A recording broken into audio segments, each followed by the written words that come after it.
What's happening? Hazard? Dools. I fucking hate bye weeks. Like, I don't know, I've been saying this to everyone. So AFL... This season flew by. Season flew way by. I think it's also because there were just some games where, we weren't entirely in it. Yeah. So... But I understand the function of the bye week before the finals.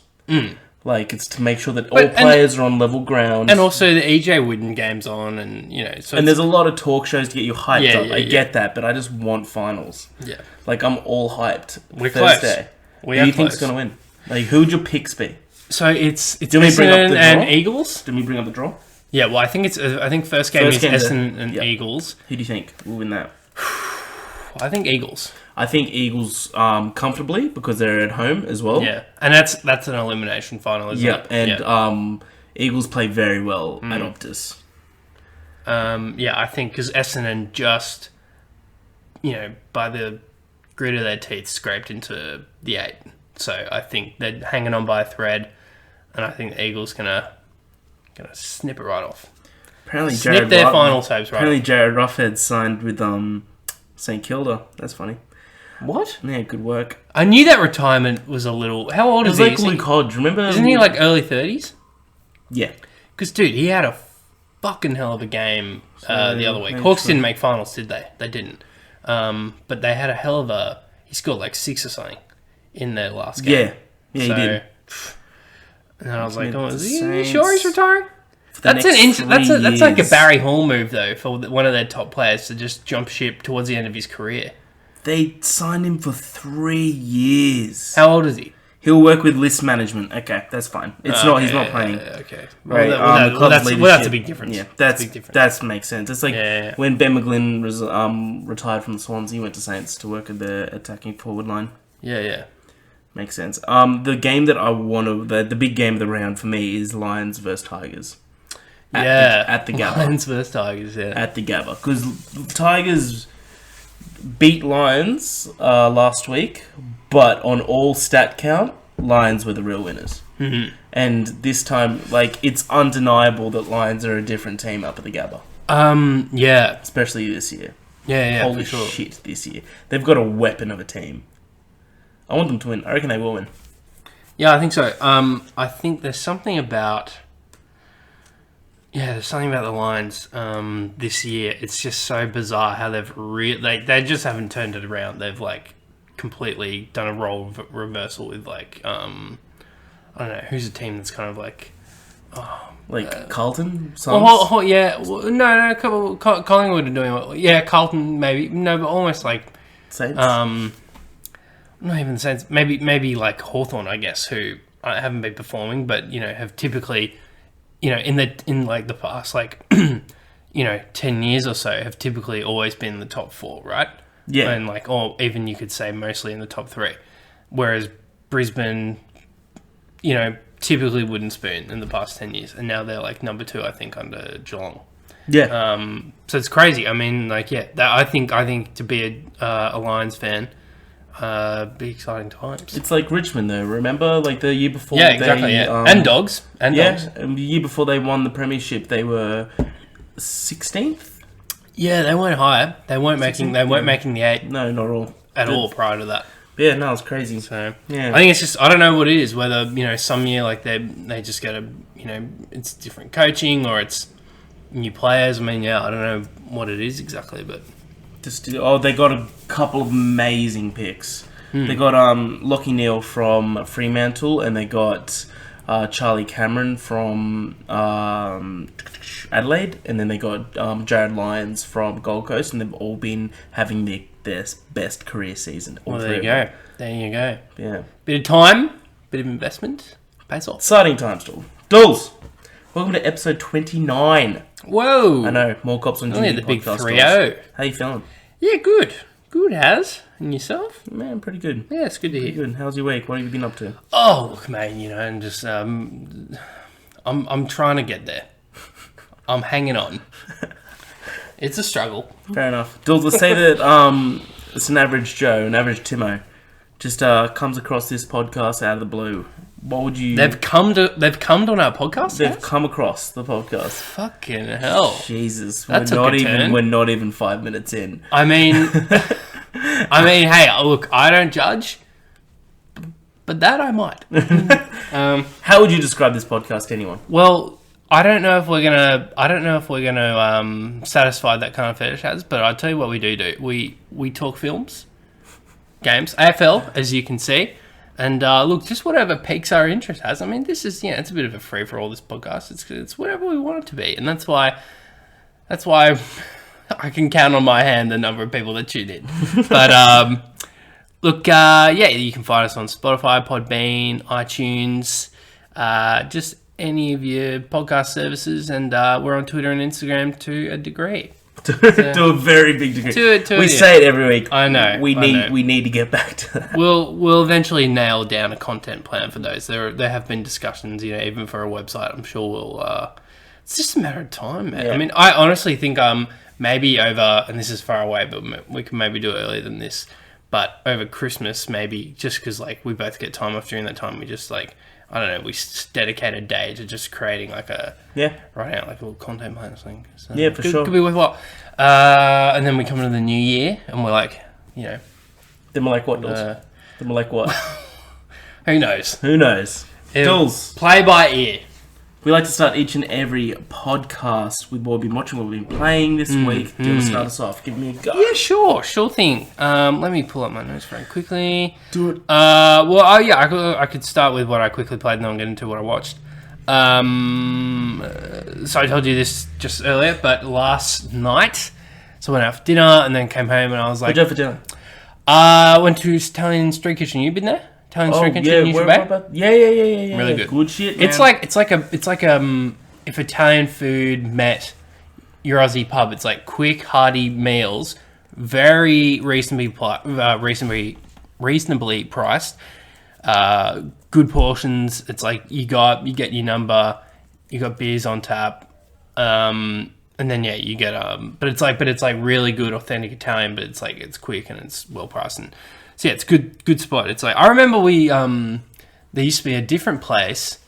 Well, it was an Italian place with I think different owners, but it was more upmarket, and I don't know, it was struggling in the area because I think operation costs were a bit much and they couldn't justify whatever. But I mean, and then they completely revamped it and now the place is killing it. Anyway, so that was what I had for dinner. But nice. I think I had a carbonara. Oh, carbonara. Yeah, they did a good one. Nice. You ever had a carbonara where they come over and they literally crack the egg over it and they whisk in the pasta in front of you? Do they do that? It's fucking awesome. Really? It's fucking awesome. Oh no, they didn't do that last night, but I've had that before at a nice restaurant. It's ooh, all right. Like raw egg too, but it cooks in there with a hot pasta and. So then after that, I got home like 9ish. I was like, I feel like watching something, feel like playing something, and I did a bit of both. I got the best of both worlds, watch and play something. So it's the new Blair Witch game, loosely based on the events of the film. It's actually set I think a few years before the film, but there are a few references to it and stuff. But basically you follow this guy. Have you watched the old film by the way, the original? Yeah. I watched it with you once, I think yours years ago. Well, you showed it to me. So the premise is that a young boy's gone missing. Mm-hmm. You are a kind of disgraced former police officer who I think had an incident on the job, and so you've kind of been in flux with your work and life, and so this opportunity, this little boy who's gone missing, it's like an opportunity for you to redeem yourself, at least in your own mind. And you arrive on the scene. It's the forest with your trusty companion Bullet, who's a German Shepherd. And Bullet plays a huge role in the game in terms of mechanics because he's your eyes and ears, literally. So he basically he has multiple commands like Bullet, seek, find. He'll go find clues for you in an area which you think might have clues, and then he'll bring back something to you which might be of interest. Early on in the game, you find the kid's cap, his baseball cap, and then Bullet sniffs it, and then you follow him down the track, and that's kind of how the game plays out. Then it takes a very unusual turn. And it gets super trippy and kind of psychological horror-y. And I won't go into details because I think the game's really worth playing. You can beat it in a sitting. It's like a good 3-4 hour game. And it delves into the guy's name is Ellis, the guy's lead. Delves into his past, and like, you know, the forest and the Blair Witch are playing tricks on him, and just like, it's a mind fuck of a game, and the ending's really weird and fascinating. And anyway, it's a fucking trip, and it's like, it feels like you're playing a Blair Witch movie, and it's like really good. It's what the Blair Witch sequel should have been, or the reboot, that film that came out a couple of years ago. It's like, you know, if you want more Blair Witch, this is right up your alley. And in terms of like, I've been really into my survival horror games lately. Like, only just discovered the Resident Evil series like in the past year or so, and those are phenomenal. And this is like, I think this is like, is it on that kind of tier? Probably not, because it's like an indie experience, and it's like a shorter game, but it's fucking solid, and it's like, it uses the Blair Witch IP really well. So that is worth checking out, Haz. Nice. Is that just? Did you just get that digitally? So that is on Xbox Games Pass. Yeah, pretty much that's right. Free, quote unquote. But I mean, you can get a free trial Games Pass, or I think it's literally $1 for a month. So it's and Gears 5, you get Gears 5 on day one with it. So I mean, Xbox are just pulling out all the stops. What I watch we'll get into it, but later on. But we both have finished The Boys. Yeah, so that'll be our topic. That'll be our topic. That's awesome. I watched Spider-Verse again. That's a fucking dude. I think it's my favorite movie of the year. That's my favorite Spider-Man film now. Yeah. Just on that second rewatch, I think Brooklyn. I really loved it the first time around, but something about it I really appreciated it more the second time around. Maybe it's almost like this new Spider-Man news as well. It's just made me appreciate the character more. It's like, they do. I think they nail Peter Parker. Miles is great. I wish we had more noir Spider-Man, more Nick Cage, but I think we'll get more of him in the sequel. Spider-Gwen is great. I also was thinking Spider-Gwen. Sure, so does she have a hidden identity? I mean, it would only take so long for people to figure out Spider-Gwen is someone called Gwen, right? Yeah, Gwen Stacy, anyway, that's just something I was like, well, that's a little strange. Love Spider-Verse. Won't go into too much detail on that. I watched from start to finish another Amazon original series, Jack Ryan. Nice. So this stars John Krasinski as, you know, the name. It also has, I think it's Wendell Pierce or Wendell Saylor. Wendell Saylor. Okay, not Wendell Saylor. Yeah, I don't know why. I think Wendell Pierce sounds right. But anyway, people will know him from The Wire. He plays Bunch or Bunt, something like that. He's like pretty much the second lead in The Wire. And then he also plays Jim Greer, who is kind of like Jack Ryan's boss in this. And this... Wendell Pierce. Okay, there you go. So this is an exceptional series. I think high budget. It is a globe-trotting series. You're in a different country and city every episode pretty much. It's fucking awesome. Like from Yemen to Paris to Turkey to Afghanistan to, you know, Washington DC. I mean, it's fucking awesome. And it's really just it's like every episode is like a Bourne film. Sick. Especially the last one. It's so tense. It's fucking crazy. I'm one episode in. I'll have it finished by next week. So that firefight in Yemen, I think, is just like the perfect setup. Like, you haven't seen anything yet. Like, it's a great little setup. I think it teases you leaving you wanting more. Like, it has a slow opening, and you're thinking like, oh shit, it might take a while to get to the action. It's like, nope. Yeah. I think it goes. It's really well paced. But John Krasinski is great as Jack Ryan. Wendell Pierce, great as Jim Greer. The few other good performances. I think. Props to the villain Suleiman, who you'll see more of. He's exceptional as well, and his brother as well. It's a great series. I won't get into spoilers or anything. Maybe we will once you finish it. But yeah. Awesome. So that is pretty much what I've watched. Nice, dude. Nice. I've watched, like, the majority of my week was watching The Boys. So that took up the majority of my week. I also rewatched Django Unchained. Oh, nice. Reaffirmed as one of my favorite Tarantino. It's phenomenal. It's so DiCaprio, Jackson. I mean, you've got a and Jamie Foxx, dude. Jamie Foxx, of course. Yeah. Excellent. Yeah. Holy shit! Like, it's one of those, like, we say this about every Tarantino movie, but it's one of those movies that you just really appreciate the soundtrack for. Like, every little point has the perfect soundtrack next to it. Every single scene, every single moment. Yep. Perfect.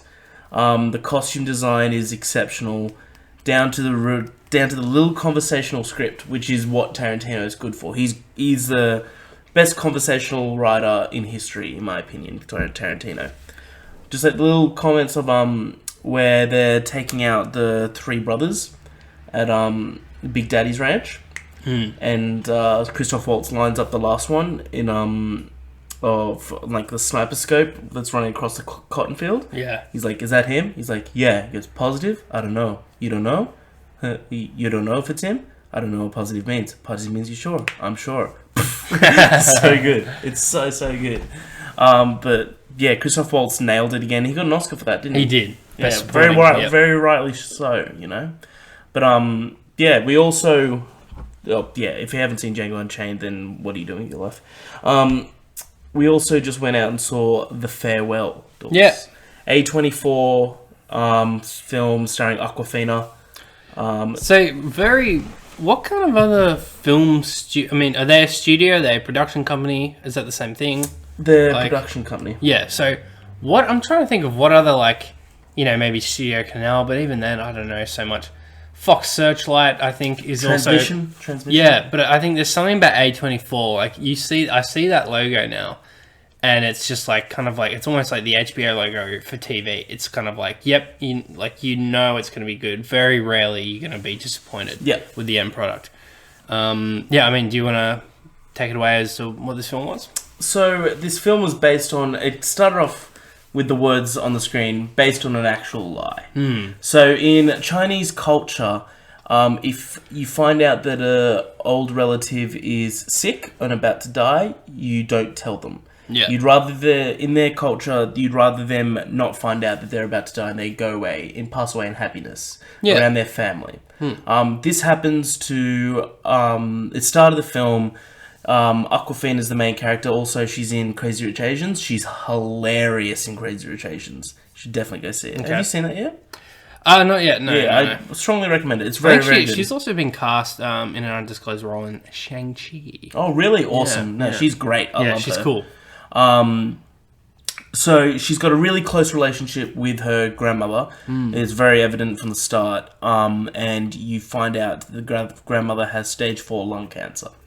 And the doctor says that she has months to live. Yeah. So they basically, the whole family flies to China, saying that her cousin is getting married after meeting this girl for 3 months. But it's all... The whole relationship's fast forwarded and gone into this marriage basically just so that the grandmother can be around all her loved ones just before she passes away. Yeah. See, I was conflicted watching it because it's like, yes, there's a deceitful, it's clearly very deceitful in nature, keeping this kind of news from someone, it's their own health and well-being. But, I think it was there's one moment in the film where I think it's Awkwafina's character, Billy, who kind of confronts her father and his brother, or, her uncle. And it's kind of like, okay, look, it's been long enough. Shouldn't, we're going to tell her? When are we going to tell her? And the uncle doesn't snap, but he kind of just fed up and just says, look, it's different here in China. It's different here in the East than it is in the West. In the West, people only look out for themselves. Here, one person's life affects, their family, society. Yeah. It's a communal thing, one's life here. And, I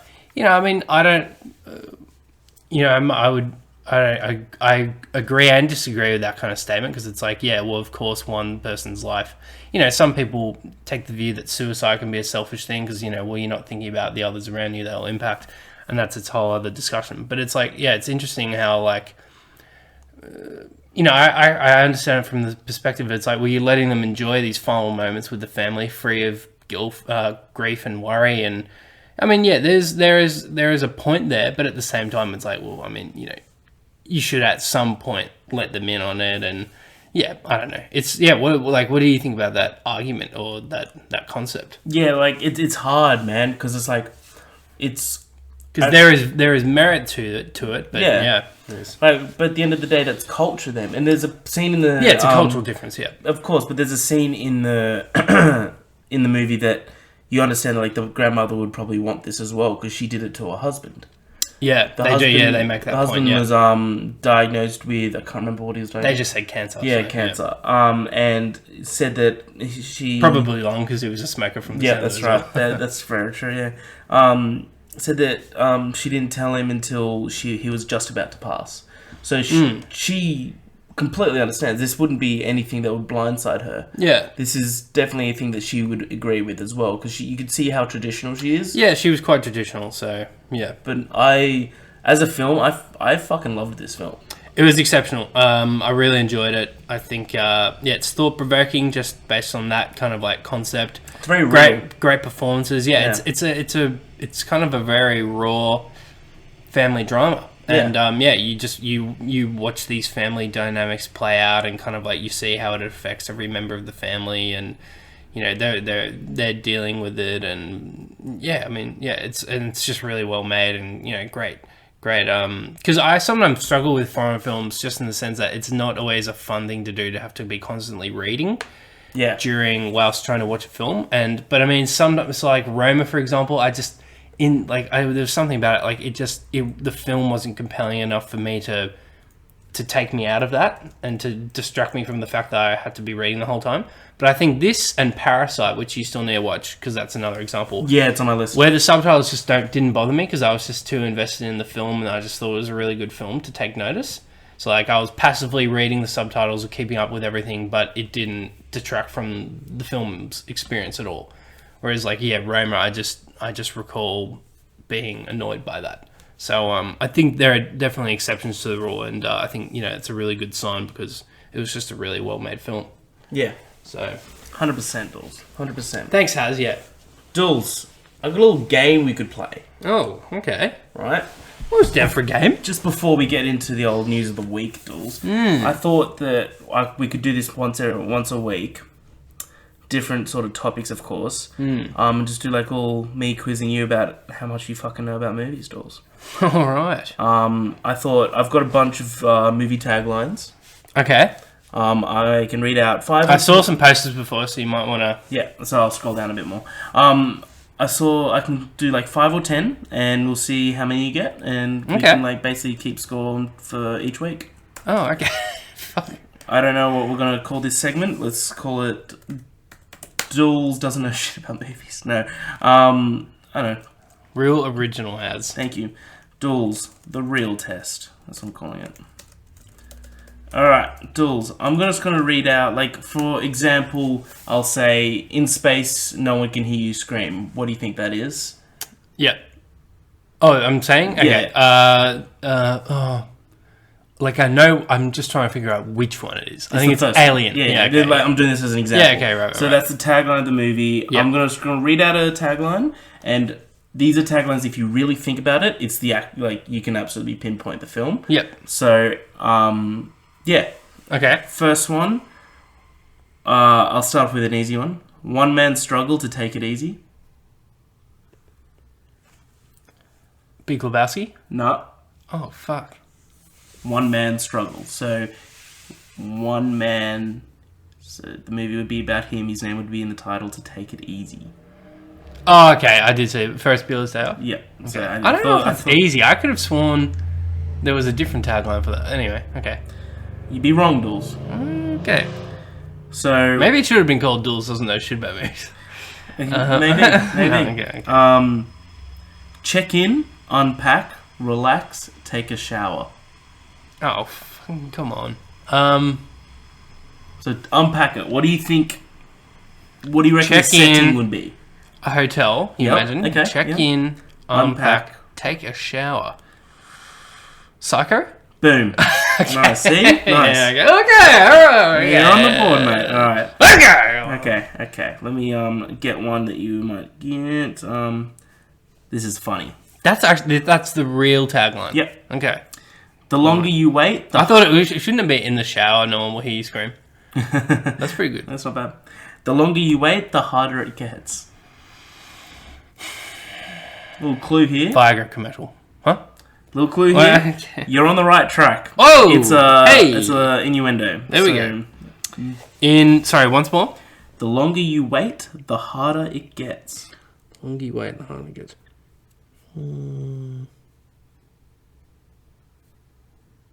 So, it's a comedy. Okay. Something about time. So the longer you wait, Okay. the harder it gets. 40-Year-Old Virgin. Boom. Okay. Nice. I nearly said Sex Drive for some reason. Yeah, no. Okay. This one's an easy one. Yep. If you don't get this within 5 seconds, I'll be pretty disappointed. Dawes. Oh, God. You don't get to 500 million friends without making a few enemies. Social Network. Boom. How good is that tagline? Yeah, that's a good one. Great tagline. A lot of people saying there should be a follow-up, and I think there definitely 100 Ted should be a sequel to Social Network just because there's so much material to work with. But I think you got to wait like another 10 years because I think fuck knows what's going to happen in the next 10 years. I think we've only just seen the beginning of the end of Facebook. Yeah, like true. there's some crazy shit happening. Dawes. Yes. Number 4. Let's go. Fear can hold you prisoner. Hope can set you free.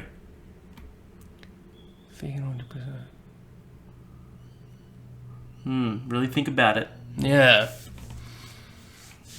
This one's a tough one, but if you break it down and think of a setting that it would be in, you might be able to get it. Fear can hold you prisoner. Hope can set you free. Where do you think this movie takes place? I mean, prison is Yep. the obvious. Okay. Yep. Fear can hold you prisoner. Shawshank Redemption. Boom. Okay, Nice. cool. That's like the only iconic prison film, I feel. Like, iconic one. Whoever Awesome. wins, we lose. Oh, shit. Whoever Whoever wins. Oh, fucking... Oh, is it the first or second one? It'd be the first one, say it. Godzilla. Oh, no. Oh, no! Okay, wait. Fuck. Whoever wins, we lose. It's a face-off movie. Whoever wins, we lose. Oh, fucking Alien vs Predator. Yeah, Yeah, nice. Of course, yeah. Nice. I might give you 1 or 2 more. Then we can move on. I feel like we've done this before, and I should... The last man on Earth is not alone. I Am Legend? Yep, nice. That was good. Good work, Dawes. I didn't think you'd get that so fast.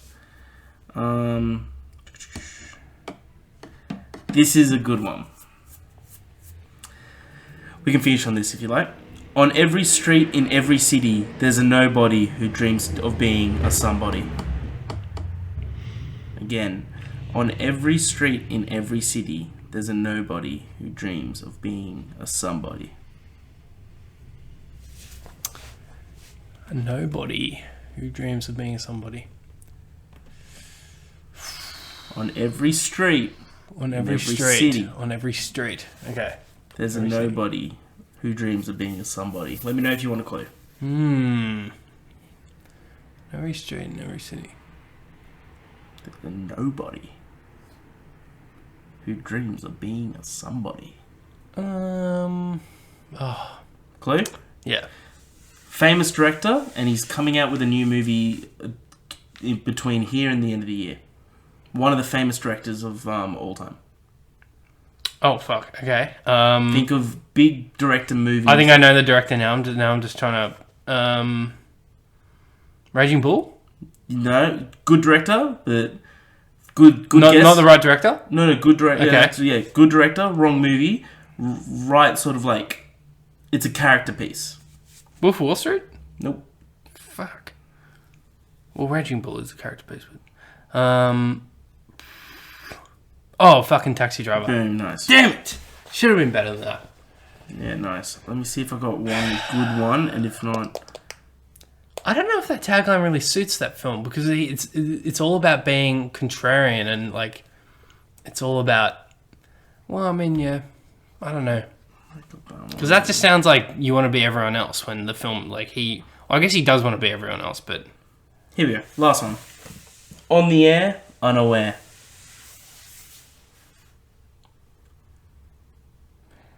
sorry, what? On the air, unaware. On the air, unaware. On the air, unaware. Good Morning Vietnam. I don't know. On the air, So it's... unaware. You're thinking right, but not the right medium. So it's like on the air like radio, but it's not radio. Yeah, right. So what's... Oh, fuck. The Happening? Nope. Okay. No. Like, it's something... It's a TV show. It's about a TV show. Oh, okay. I thought that was the last one before. All right. Sorry. You're fucking torturing me. So this is TV now? No, it's about a TV show. Oh, Truman Show. Yeah, sorry. Nice. I should have fucking... Yeah. Good man. Dools. That wasn't bad. Bit torture. Not bad. We'll go back to that next week, maybe. And I can, like, bring up a different topic or something. What do you reckon? Yeah, we could choose. I think, well, every week it could be, I test you in something. Sure. And, I've seen some, I know, oh, you've seen it, so you probably just know it as well. But on Filmcast or whatever it is, the film poster test, that can be a good one. I can maybe find a different version online and, yeah. Yeah, nice. Could introduce that. Dools, there's 31 days until Joker. Let's get into the news of the week. Give me a jingle. Sorry, can you do that? Sorry, just one sec. News of the week. Dools, do you want to start with something big or something small? Mate, look, let's build it up. Build it up. Timothée Chalamet's new film, The King, which is a Netflix original, just dropped its first trailer. The day before, it dropped its first poster. Awesome tagline of All Hail. So it's All Hail the King. Brilliant. Love it. What do you think of the trailer? Yeah, I think it doesn't tell you much. It doesn't give away much. It's just, it's a period piece. So, I mean, beautiful cast. I don't really know much about the period piece. I'm not fully aware of which king this is, which British monarch this is, but stacked cast. I think, we saw Timothée Chalamet as the lead as the king, Robert Pattinson, Ben Mendelsohn, Joel Edgerton. Mendo. Was there someone else in there? I can't remember. I think Lily Rose Taylor as someone, but I mean, awesome. Yeah. Awesome. Yeah, cannot wait. So, it doesn't really give me any adaptations. So it's a adaptation of a Shakespeare play, Henriade, which will be cool. Henry VIII, you mean? Or? No, Henriade. Ah, okay. Oh, I haven't heard of that. Interesting. So it's about Henry V. Cool. King Henry V after his tyrant father dies. So this will be awesome. Cannot wait. When does it come out, sorry, once again? Netflix typically... November 1st. Yeah, cool. 2 months. Cool. I love Timothée Chalamet. I think he's a brilliant actor. I think he got absolutely snubbed in the Oscars for Beautiful Boy. So, yeah, that'll be cool. Dools. Edgar Wright has officially wrapped on his next film, titled Last Night in Soho. Cool. Do we know much else? I don't know. I can get a cast up for you if you want me to get a cast. Oh, sure, why not? I'll get it up. And this is also coming off recent news that Baby Driver 2 has apparently been written, or has been, they've started writing it, or I think Aldrin, sorry, what's his name? Ansel Elgort, yeah. I think let slip up in a recent interview. So, awesome. And that would be, I think, the first example of a sequel to one of his movies. So, a little change of pace for him. So, yeah, what's this? Tell me about Last Soho. So, Last Night in Soho, it's set to be released September next year. Cool. It's described as a mystery horror. Nice. It's got a great logo. It's all in neon. Yep. So it looks like a Chinatown sort of... It looks like it's straight out of Soho, actually. So it's kind of brilliant. Let me give you some cast members. We've got Anya Taylor-Joy out of Split. Cool. You got Matt Smith out of Doctor Who. Oh, yeah. And we've got Terence Stamp. Nice. Thomas Mackenzie. Thomason Mackenzie. I'm pretty sure she's out of The Witch. Oh, no, she's the young girl out of that movie we saw in Leave No Trace. The one that we saw in Sydney Film Festival last year with Ben Foster. It was the father and the daughter. Yeah. That lived in the forest. Yeah, and she's the daughter. Awesome. I fucking adore Edgar Wright movies, so I cannot bloody wait. So Last Night in Soho is an upcoming psychological horror film. There you go. Awesome. Would this be his first little dabble into horror? Like, other than Shaun of the Dead, probably. Yeah, that was like a comedy horror. Yeah. But yeah, I cannot wait. This will be awesome. I bloody love the way he makes movies, so it'll be sweet. Dools. Let's do this. The Flash has a new director. Okay. It's going to be It and It Chapter 2's director, Andy... I'm going to butcher his name. Muschiamati. Yeah, Musham... It's Musche... Bruschetta. It's Italian. Mamma mia. Wow. It's an Italian last name. Yeah. That's not, we can't, there's no such thing as being racist to Italian people anymore, right? Right? Ooh, gonna distance myself from that. Right, guys? Yeah, right. This is a great idea, I think.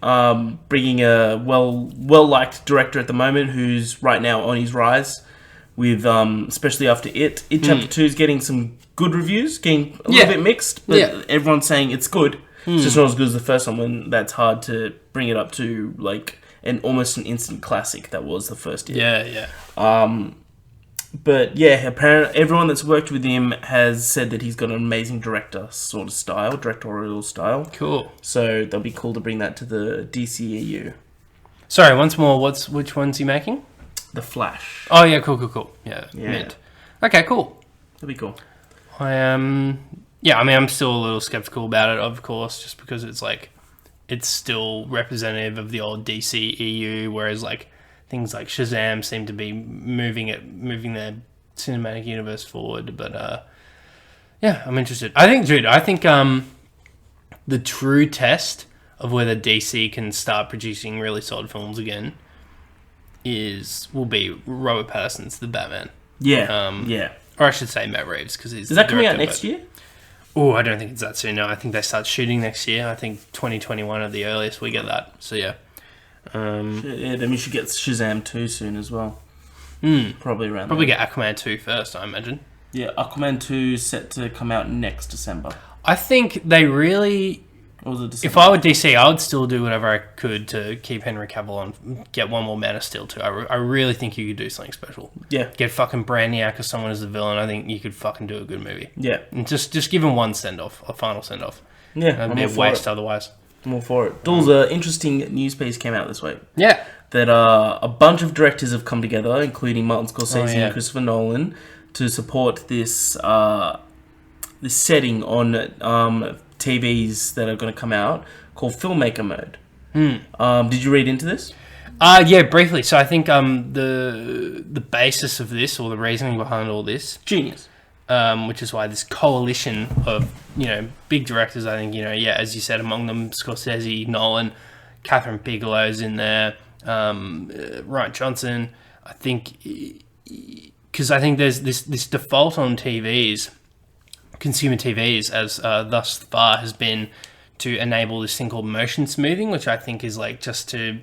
I'm not really sure what the purpose is. I think it's like, just for like the frenetic nature of filming sometimes, it can make some blurriness occur or whatever, when producing film on TV. But that's like, that often goes against the director's vision and how they've pictured, how they've intended for audiences to view it. And I remember not too long ago, Chris McQuarrie and Tom Cruise did a brief little video trying to explain this around the time Mission Impossible Fallout was coming out for home release. And they were like, just a PSA, this is how you turn off motion smoothing so as you can watch Mission Impossible Fallout the way it was intended to be watched. And now it's like, this is a very serious thing for directors, and I don't think there's a special line of TVs coming out. I think this is just them banding together, saying like, maybe there'll be a label or something on these TVs, but like it'll be coming with this new picture mode, which is like, as all these directors have signed off on it, and you imagine like LG, Samsung, all the TV labels that or brands that would care about this kind of thing would incorporate. So, but I mean, at the moment, you technically can watch stuff out. Like, I found out my TV had it already off motion smoothing. So, but I think this new mode might be a step forward. It's like it's like a newer thing. So, yeah, it's interesting. I think it's important. I agree. It's important we watch it. It's an interesting little tidbit as well. Yeah. It's like an interesting news point that it's you don't see that every day. If you really think about it, you kind of like totally agree with it. 100%. Yeah. Dools, Terminator Dark Fate got a new trailer. And I tell you what, Dools, I'm all in now. I'm all fucking in. I'm nearly in, Has. I'm all in. I'm in. I'm cautiously optimistic. Yeah. Because, as we was talking about before, this just could be a good trailer. First trailer was shit. I'm putting it out there. It was not good. Yeah. Not a good trailer. But this could just be a good trailer, but the movie not be great. It definitely feels like a response to that first trailer. It's them just saying, like, guys, like, don't worry, we plan on giving you a solid Terminator movie. But as you said before, it's got a great director. Got Tim Miller from first Deadpool. Mm-hmm. A great producer, Jimmy Cameron's come back. But apparently there's reports of him not being on set. But yeah, that's weird. I mean, you know, who knows whether that's completely like accurate he could or not, just be like overarching in the story and the script and everything like that. And plus, just him not being on set. I mean, you know, he might have been in the editing room with Tim. You know, I mean, I don't think there's any cause for concern. I don't think that. It doesn't really mean anything, but he would have been heavily involved with probably casting and getting Tim on board. So I mean, you know, and definitely getting Linda Hamilton back. Yeah, exactly. So 100%. So I mean, I think he was definitely involved to a creative extent. Maybe had input on the writing. Again, like one of the writers, I think is David Goyer, who has done some solid DC films, and I think has collaborated with Chris Nolan in the past. So he's got a pretty good pedigree in that area. But yeah, cool. I think it's got the recipe. It's got the makings for a good movie, but time will tell. Yeah, true. Sarah Connor's back looks sick. Yeah. Arnie's back looks like a beast. Yep. One scene in particular towards the end of the trailer is just he bloody beasts out on another just going to town. Cannot wait. I love that shit, Dools. Fucking love it. Dools, second last point of the news of the week. Joker got a new trailer. You didn't watch it? I did not, but we can also talk about the other news with it. I won't say anything that happens in the trailer for you. Mm-hmm. The trailer is very good. Mm-hmm. Very, very good. Good. Shows there's just particular moments that you're just like, Joaquin is an absolute fucking chameleon. There's little scenes of like him just walking down the hallway and he's just like laughing and he just stops laughing. He just keeps walking. And it's just like, what the fuck, dude? The man is method. I love it. Cannot wait. The look of Joker, I'm totally all on board. Yeah, looks brilliant. Looks unique. There's reports that came out with interviews with Joaquin that he's like, I didn't use anyone as influence. I kind of wanted this to be its own thing. Which I'm like, good. Fuck yeah, good. I think it's the same with Heath. Like he kind of just went into his own little world and made the character his own. And yeah, I think that's really all you can do. Otherwise, you risk becoming a caricature of another portrayal. Yeah. And yeah. So Joker just got premiered at Venice Film Festival. Awesome. Got met with an 8-minute long standing ovation. Woo! And reviews have dropped, Dools. So some reviews have begun trickling in, and I think the first one I linked you was IGN's, just because the big film and video game review site, and they just pops up on my feed a lot. It's impossible to ignore everything they put out. Scroll down, expecting because the tagline of the review is quite good. It's like something like this is the DC filming you've been waiting for, something like that. I'm like, okay, cool, we're in for something. So I'm maybe expecting high 8s, possibly high, low 9s, and I was met with a score which I can't remember the last time, or the first time, sorry, IGN gave a film this score. Got a 10. Got a fucking 10. And it's not the only place giving it a 10 or a 5 out of 5. I think it's safe to say we are in for a treat. I'm still tempering my expectations, but I was always very excited. Especially when they from the second but the second we got that first trailer, I was like, okay, this film is not what we were thinking it was going to be. Exactly. So, even more keen now. I think. Cannot wait. Yeah, absolutely cannot. Very exciting. Wait. Also shows the absolute balls of the studio to just be able to drop the embargo a month before the movie comes out. A month, yeah. Fuck. The absolute pure balls and confidence they have behind this film. Cannot wait. It's awesome. Dools, last point of the news. A little trailer came out at the beginning of the week, Dools. Oh my. For Star Wars The Rise of Skywalker. And, oh my god, Dools. There's only a minute of footage. Yeah, only it's more of like a little celebratory thing because this is the end of a saga. Yeah. So it's touting itself as not just wrapping up the new trilogy, but also the other two. Like the JJ said, a while ago now that he sees this film as, kind of like a close to the original prequel and sequel trilogy. So, man, if I were him, I would not have said something like that, because that only just puts more weight on his shoulders. But anyway, it's out there. He said it. And, when the title came out, I was like, okay, that's a cool title. That sounds like a very fitting end for the title. Like a title that suits, the end of a saga. But, I don't know. It's, I just can't help but be skeptical after episode 8. It's just like, how do they, what does the end of this saga look like? I wonder. And, I've got a prediction. And they've made some interesting creative choices in the marketing of the film, telling us that, Sidious is coming back as the Emperor. Rey apparently will go to the dark side. Maybe not. Could be a farce. Could be a, could be an illusion. Could be a double. We don't really know what the situation is. I've got a prediction. Okay, let's hear it.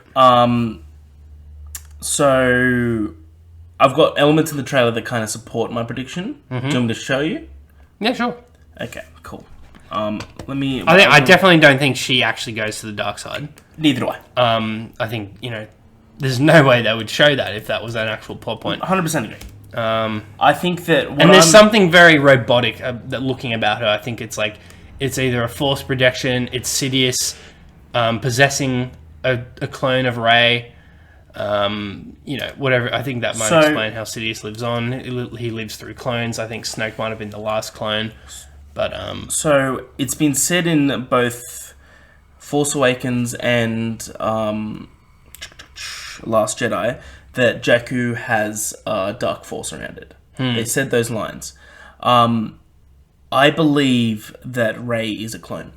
They've been alluding to making another clone army, again, both in Force Awakens and Last Jedi.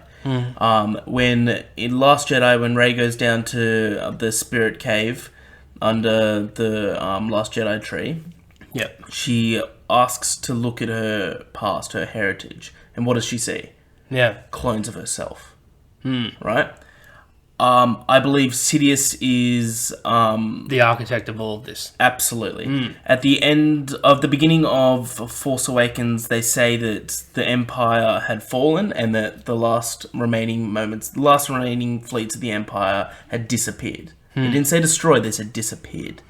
So they have to still be out there, right? Then there's a scene in the new trailer that shows... this could all just be a vision, right? The whole amount of Star Destroyers. Yeah. Those are Empire Star Destroyers.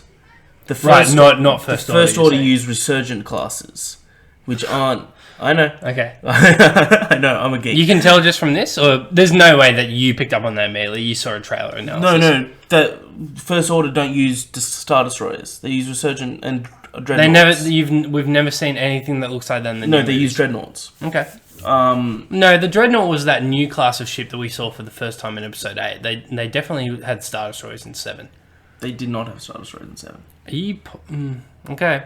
Well, all right, I'll trust you on We're this. going to rewatch them all anyway before the episode. Yeah. We can go, But have you also seen a trailer analysis make the same claim?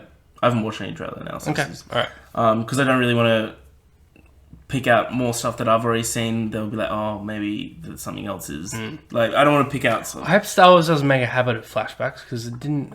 it was good in 8, because we needed some context, but... I guess it'll work in this. But I believe that Rey is actually a Skywalker, that Sidious has been... Vader DNA, yeah. Vader DNA, and is making a clone out of Vader DNA, and is basically making a clone army of these perfect Jedis. That would explain why she can straight away fight and use the Force really quickly if she's a fucking perfect Jedi. And that would eliminate all... It's either that or that she's the offspawn of Skywalker and Kenobi. There's only the two explanations. But that's going to be so hard to explain within 2.5 hours. A Skywalker and a Kenobi. Yeah. Well, I think not really. It could be like a moment halfway through the film where she sees Anakin and Obi-Wan's,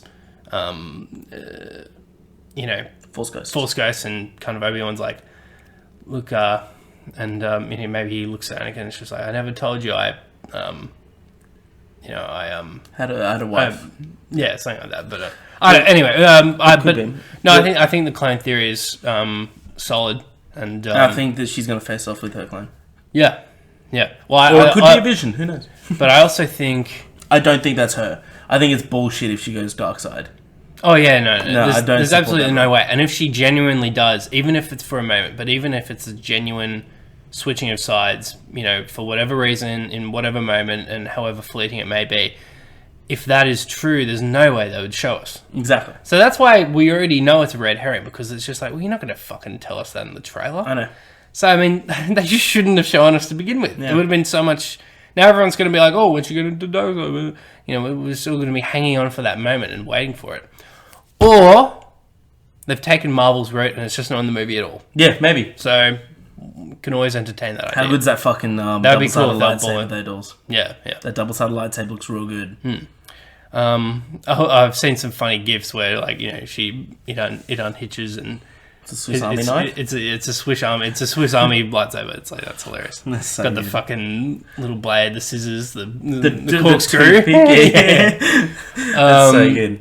Let's just quickly address some problems though with the film in general, even though it's not already out. But really think about how much it needs to address in I think it's like 2 hour, 20-minute runtime. So it's even slightly shorter than Last Jedi. So they need to address... so they're juggling more characters than ever. Rose is apparently still in it. I would have killed her off screen if I were you. I think Episode 8 gave you the perfect out for that as well, because she was clearly on death's door at the end of 8, but apparently she's still in the movie. Representation's important! Wow. No, I'm kidding. Dude, you had the best Asian... what was his name? In fucking... Donnie Yen? Yeah, exactly. Him, and there was someone else in I think episode 7. But anyway. Oh no, I was talking about Rogue One. Sorry.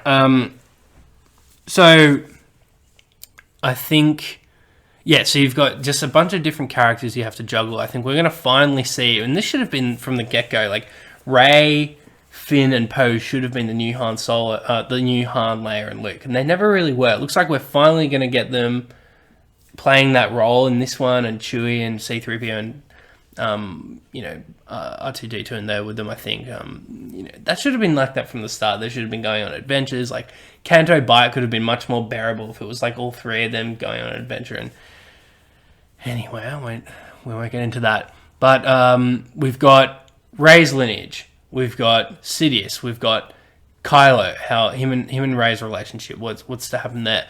Leia, Luke. There's maybe still a bit more fallout from Han and his death, that needs to be addressed.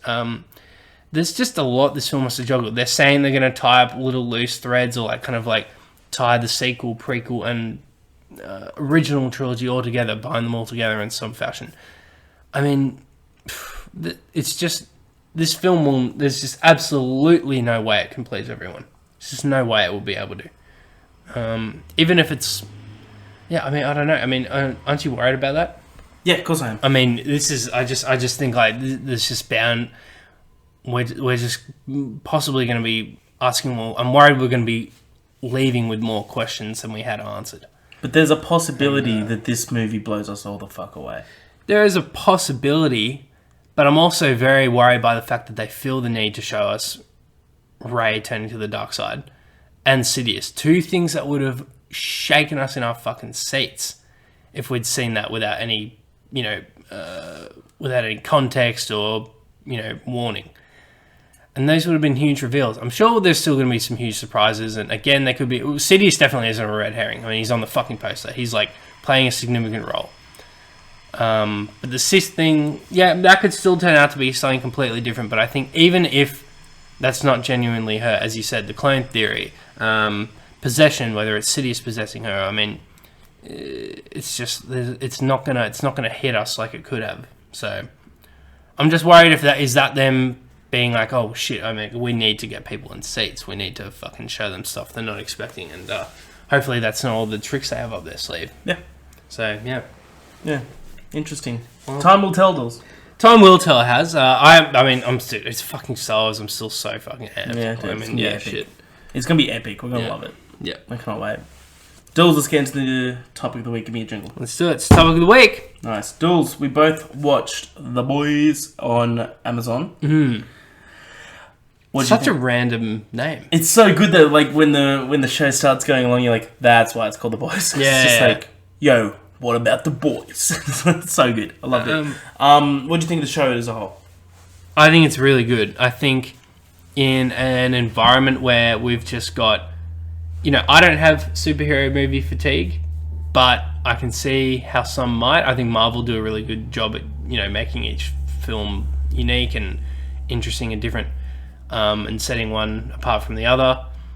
But I think I can understand how people might, and how I think The Boys is a great example of how you can flip that formula on its head and poke fun at it, and just give us an example of like, well, what if superheroes, what happens behind the scenes when they're not saving the world? What do they really do? I mean, is it all for the fame? Is it all for the money? I mean, well, yeah, maybe it is, and it kind of explores that, and how there's like a big corporate hand, with the superheroes are their puppets, and it's just a giant marketing machine, and it's a really fascinating take, and it's really funny. It's really tongue in cheek. You've got some great performances. I mean, that's kind of my initial take on the show. I mean, I really liked it. It's just a quick 8-episode series. Series 2, season 2, we already know is well into production, which is awesome to hear. Yeah. So, I mean, what do you think?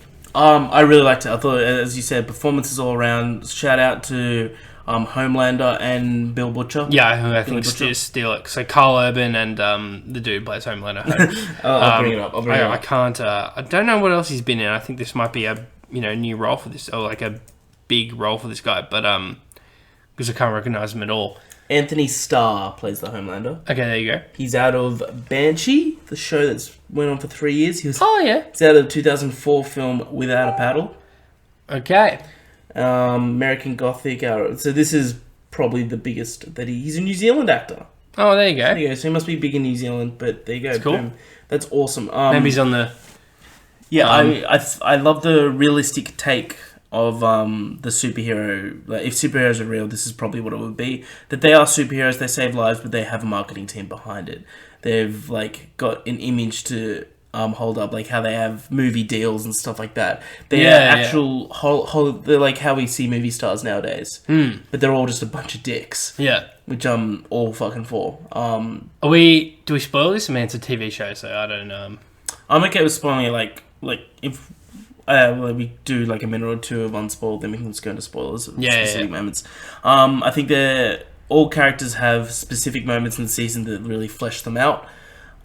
It's super unique, super original, even though it's based on a graphic novel. I know it's like, but we haven't really seen this before, and I'm 100% excited for season 2.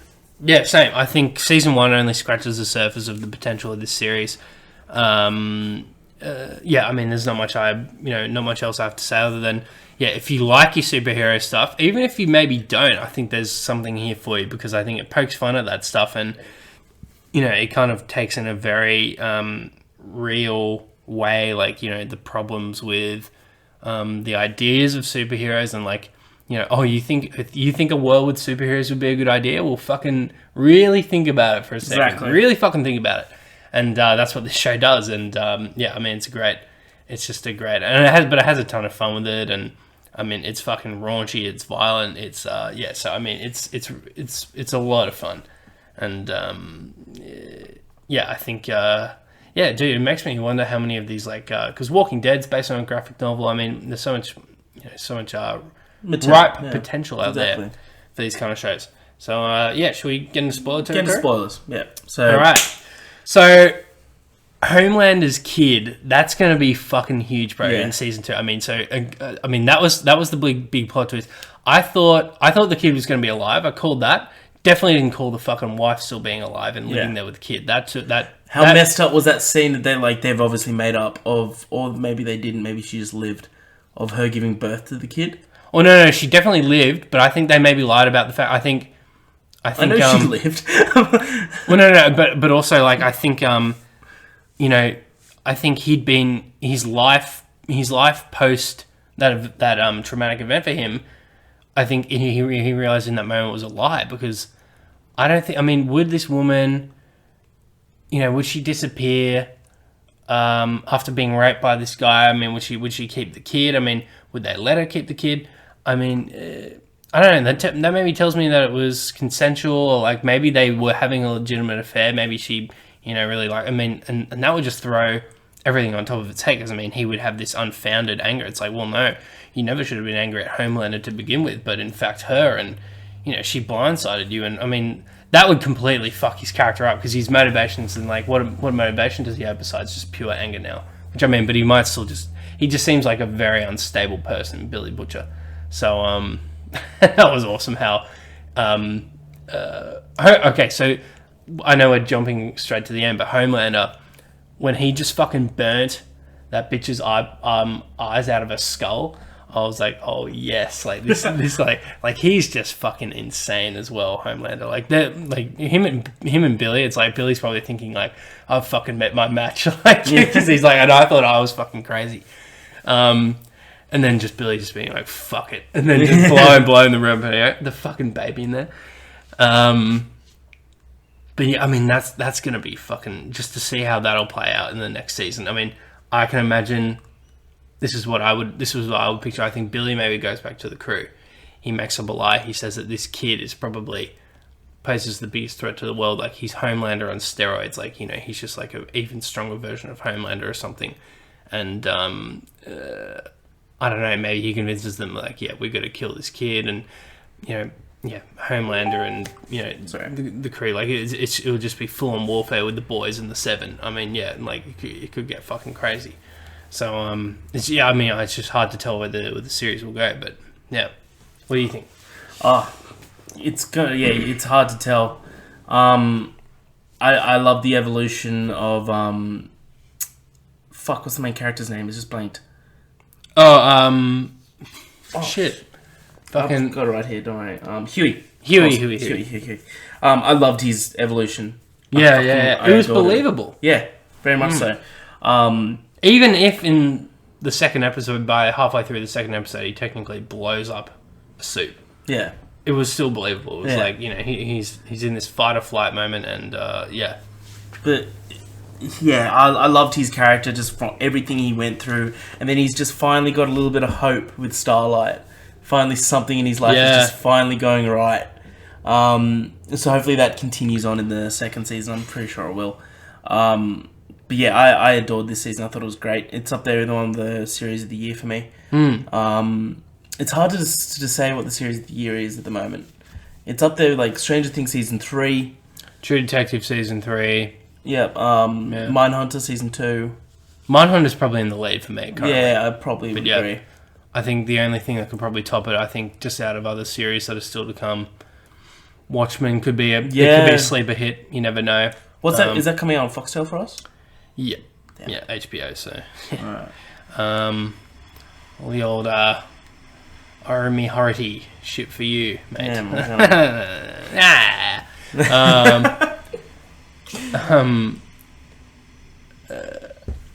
although Foxtel, interesting collaboration. I don't know if you've seen this, but if you get Nike Netflix? you can get Netflix. Smart move. I don't think it's inclusive. I think you can just access Netflix via Foxtel, but you still got to pay for it. Exactly. It's pretty smart though. Code or something. Getting in bed with Netflix, I think it's smart. It's a very smart move. Especially now with Disney Plus coming along. It's a very smart move because Disney Plus is gonna really, really hurt. Well, it wouldn't surprise me if when Disney Plus comes along, they do an actual bundle. I think that would make sense. We'll do it with we'll do with ESPN and stuff and everything like that. Dude, I cannot wait for Disney Plus. Oh my god! So it's announced that Simpsons is going to be all over it as well. Fucking perfect. They technically own Seinfeld as well because that's on Hulu, but I think Hulu is remaining its own thing for the time being. Maybe. So, but that means they have to bring. They'll surely bring Hulu to bring Futurama, man. Oh yeah, I love Futurama. Futurama was so good. I would, dude. Simpsons is the perfect thing. Like if I just have that on demand, just give me seasons 1 to 10. Yeah. Just chuck an episode whenever, like I mean, just random episode. Yeah. Same with Seinfeld, bro. Like, so good, so good. Dools, close us off. Look, sure thing, mate. Look at this. This has been another episode of the Mall Clips and Judy podcast. This is episode 29. Yep. Thanks so much for stopping by. Thanks for listening. Carry on with your shopping. in a lovely day in the mall here, and we'll catch you next time. Peace. Till then, we're off duty.